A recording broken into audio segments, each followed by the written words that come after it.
After 60, normal creatinine may still miss kidney damage.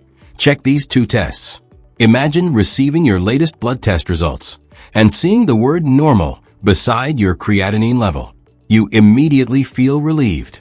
Your creatinine is normal, so your kidneys must be healthy, right? Unfortunately, it is not always that simple. A normal creatinine result can be reassuring, but it does not always provide a complete picture of kidney health.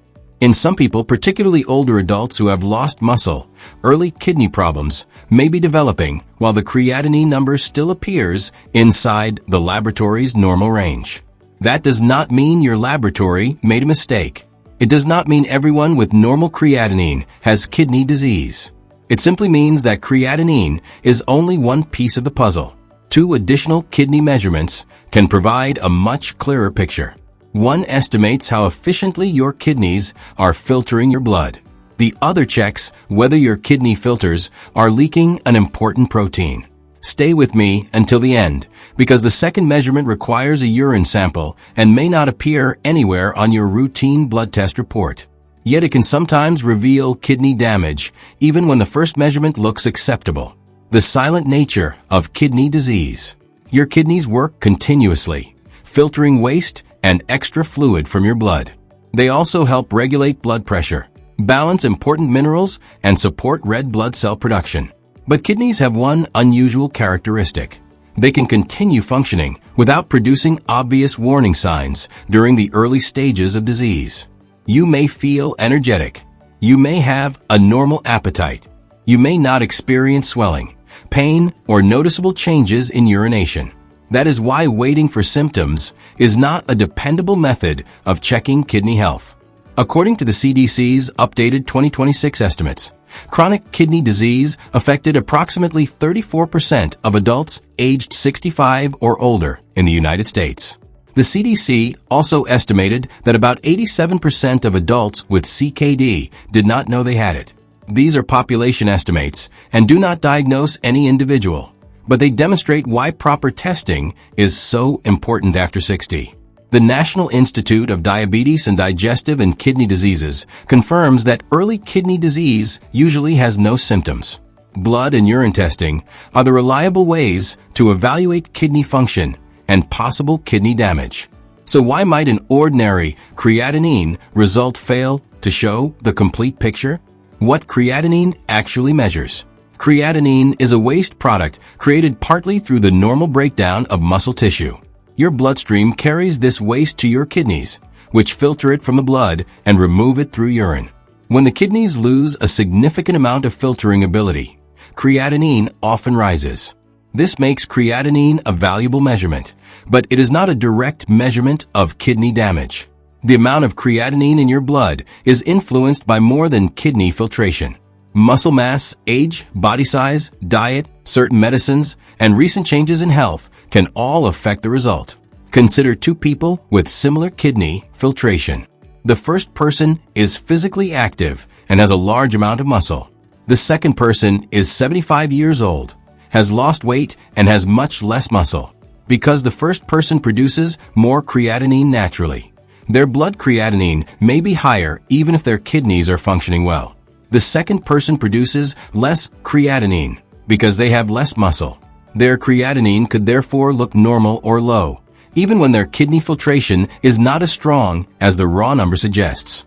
This becomes increasingly relevant after 60 because age-related muscle loss is common. A frail older adult may produce considerably less creatinine than a younger, more muscular adult.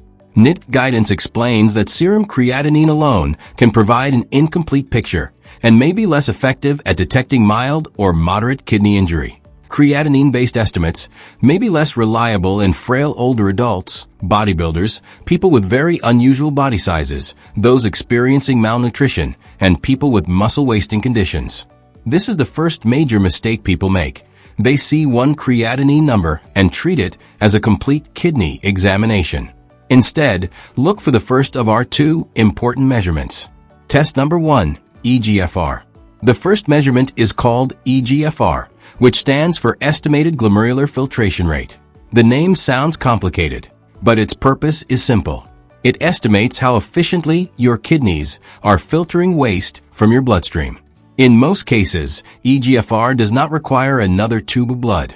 The laboratory uses your serum creatinine together with information such as your age and sex to calculate the estimate.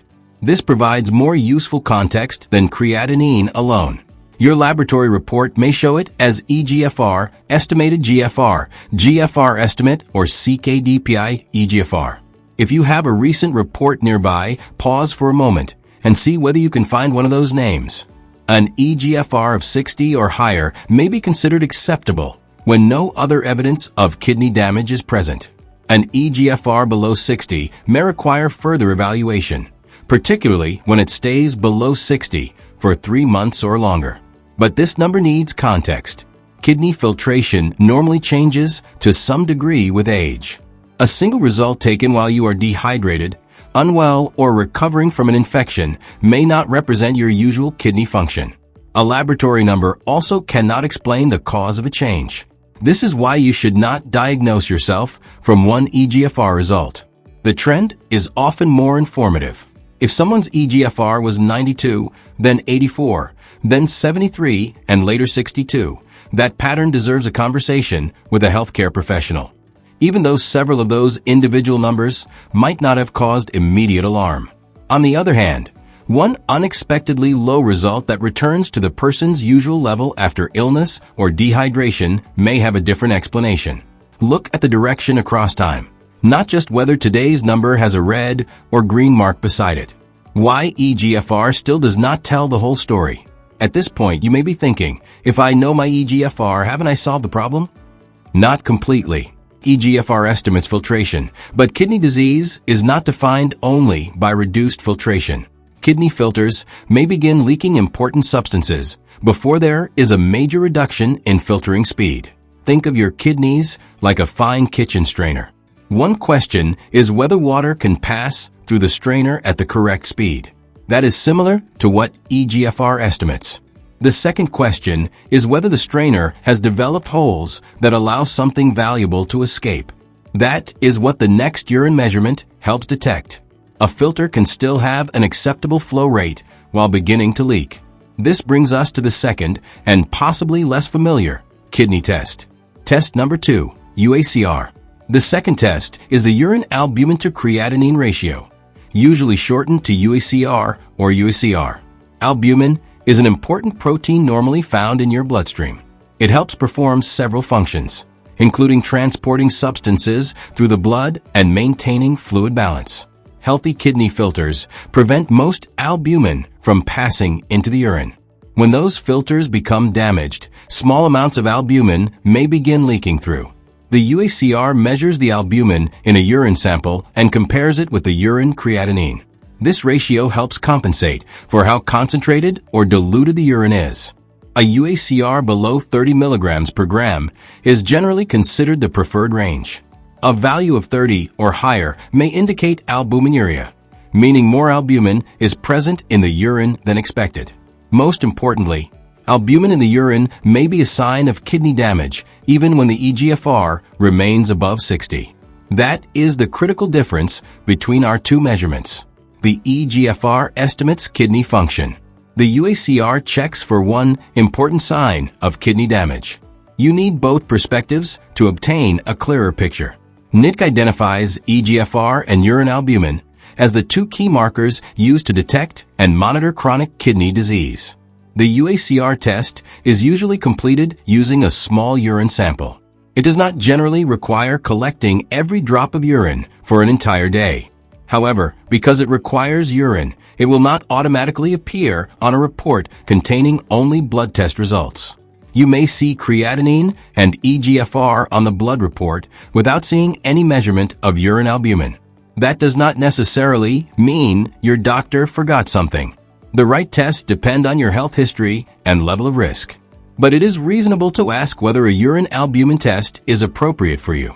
A simple example. Imagine a 68-year-old man named Robert. This is only a fictional example, but it demonstrates how the tests work together. Robert has high blood pressure and type 2 diabetes. His serum creatinine appears inside the laboratory range. and his eGFR is above 60. Looking only at those numbers, he may assume there is nothing else to check. However, his doctor also requests a uACR urine test.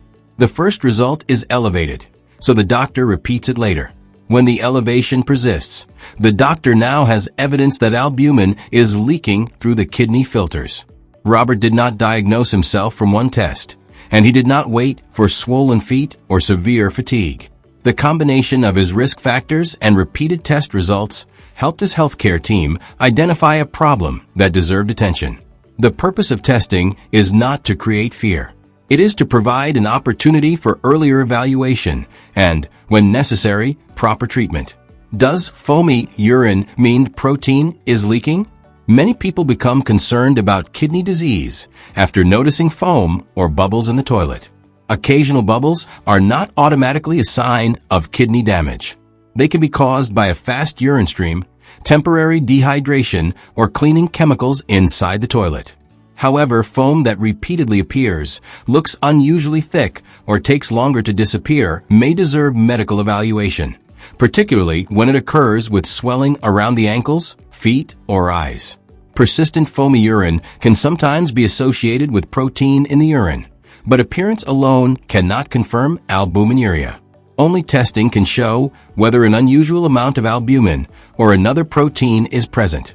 The National Kidney Foundation notes that occasional bubbles can be normal, while continuing foamy urine should be checked. Do not try to diagnose your kidneys by examining the toilet every morning. Consider persistent changes a reason to speak with a healthcare professional, not proof that your kidneys are failing. Why one abnormal uACR does not confirm CKD. Now we come to an important warning that can prevent unnecessary fear. One elevated uACR result does not automatically confirm chronic kidney disease. Several temporary situations can raise urine albumin. These include intense exercise during the previous 24 hours, fever, infection, a urinary tract infection, urinary or menstrual bleeding, and sudden significant increases in blood pressure or blood sugar. For this reason, an abnormal uACR is commonly repeated. The healthcare professional wants to determine whether the albumin elevation is persistent or only temporary. The National Kidney Foundation recommends avoiding intense exercise for 24 hours before a uACR test and following any preparation instructions given by the healthcare professional or laboratory. An early morning urine sample may be preferred, although it is not always required. Chronic kidney disease is generally diagnosed when evidence of kidney damage or decreased kidney function persists for more than 3 months. One isolated abnormal test during an illness cannot establish the entire diagnosis. The correct response to an abnormal result is neither panic nor neglect. The correct response is proper follow-up. Who should ask about kidney testing? Testing is especially important for people living with diabetes or high blood pressure because these are major causes of chronic kidney disease. People with heart disease, heart failure, a family history of kidney disease, or a previous episode of acute kidney injury may also require closer monitoring. Adults over 60 should discuss their risk with their healthcare professional, particularly when another risk factor is present. If you have diabetes, ask how often your kidney function and urine albumin should be checked. If you have high blood pressure, ask whether it is at the right target for protecting both your heart and kidneys. If your creatinine-based eGFR seems inconsistent with your body size, muscle mass, or overall condition, your doctor may sometimes consider another filtration marker called cystatin C. Cystatin C is not required for everyone, but it may help when creatinine is believed to be less reliable. Your healthcare professional should decide whether this additional test is appropriate. Do not make these dangerous reactions. After seeing an unusual kidney result, some people immediately begin drinking extreme amounts of water, stop eating protein, discontinue prescribed medicines, or start concentrated herbal detox products. These actions can create additional problems. The correct amount of fluid can vary depending on kidney function, heart health, medicines, and other medical conditions. A person with certain heart or kidney conditions may receive very different fluid advice from a healthy adult. Likewise, a kidney-friendly diet is not identical for everyone. Some people may need to to monitor sodium. Others may need personalized guidance concerning potassium, phosphorus, or protein. These restrictions should not be started blindly from an online video. Never stop a blood pressure or diabetes medicine because you are worried about your kidney numbers. Some prescription medicines are specifically used to help protect kidney function or reduce albumin leakage. Any medication change should be discussed with the prescribing clinician. Also review your over-the-counter medicines. NIC warns that nonsteroidal anti-inflammatory drugs, commonly called NSAIDs, can damage the kidneys when used for long periods or may contribute to acute kidney injury when someone is dehydrated or has low blood pressure. These medicines can appear in products used for pain, fever, or colds. This does not mean everyone must immediately stop every pain medicine. It means you should check active ingredients and ask a healthcare professional or pharmacist what is safe for your individual condition. What actually helps protect kidney health? The most useful steps are usually less dramatic than detox claims. Control your blood pressure according to the target established by your doctor. If you have diabetes, work to keep your blood sugar within your agreed target range. Take prescribed medicines correctly. Remain physically active as your health permits. Avoid smoking and choose foods that support a healthy blood pressure. The CDC emphasizes that managing diabetes and high blood pressure can help prevent or delay chronic kidney disease. Early testing is particularly valuable for people who already have these risk factors. No single fruit, tea, seed, or vegetable can replace medical testing or treatment. Food can support an overall health plan, but it should not be presented as a cure for kidney damage. The earlier you understand your numbers, the earlier you and your healthcare team can decide whether any action is needed. 3 questions for your next appointment. At your next routine appointment, ask these 3 simple questions. What is my eGFR? Have I had a urine albumin-to-creatinine ratio test? And do either of these results need to be repeated? You do not have to understand every medical formula. You simply need to know whether both kidney filtration and possible albumin leakage have been considered. Keep copies of your laboratory reports and compare results over time. A trend across several months or years usually tells a more useful story than one isolated number. Final message and call to action. A normal creatinine result can be reassuring, but it does not always provide the complete picture, especially after 60. The eGFR estimates how efficiently your kidneys are filtering your blood. The uACR checks whether albumin is leaking into your urine. One helps evaluate function, while the other looks for an important sign of damage. Neither number should be interpreted alone, and one abnormal result does not automatically mean chronic kidney disease. Your age, medical history, risk factors, and repeated results all matter. If you learned something valuable today, comment check both below. You do not need to share your private laboratory numbers. Share this video with someone over 60 who may only be looking at creatinine, and subscribe for calm, practical, and evidence-based health information.